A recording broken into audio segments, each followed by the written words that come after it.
Hello दोस्तों, नमस्कार। स्वागत है आपका मेरे इस चैनल में। आज शुरुआत करते हैं माँ सरस्वती की। ज्ञान की देवी माँ सरस्वती कहते हैं, जब सृष्टि की रचना हो गई थी तब सृष्टि का संचालन सुचारू रूप से होने लगा, लेकिन सभी स्थानों पर शून्य का सा आभास होता।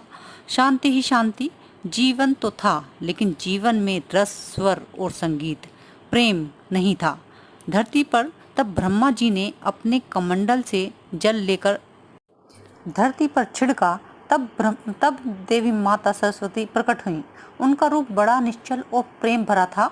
उनके हाथों में वीणा यानी संगीत, पुस्तक यानी ज्ञान, माला यानी एकत्व सामंजस्यता और वरद मुद्रा यानी वरदान देने वाली रूप प्रकट हुआ।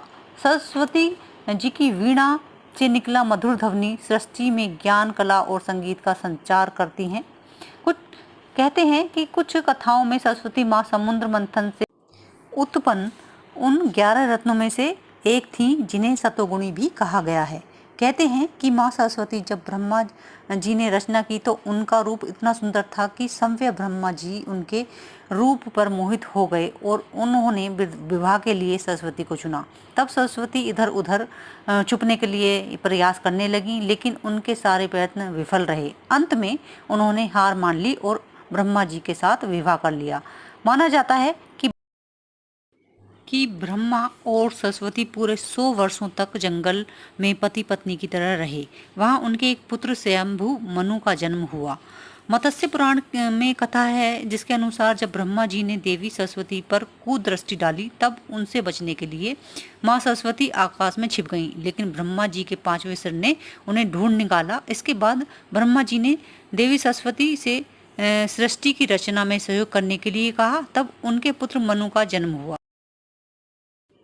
जिसे पृथ्वी पर जन्म लेने वाला पहला राजा कहा जाता है। इसके अलावा मनु को वेदों का ज्ञाता, सनातन धर्म और संस्कृत समेत सभी भाषाओं का जनक भी कहा जाता है। जब ब्रह्मा जी ने सरस्वती से विवाह किया तो सभी देवता बहुत क्रोधित थे, क्योंकि उन्होंने अपनी पुत्री से ही विवाह कर लिया था।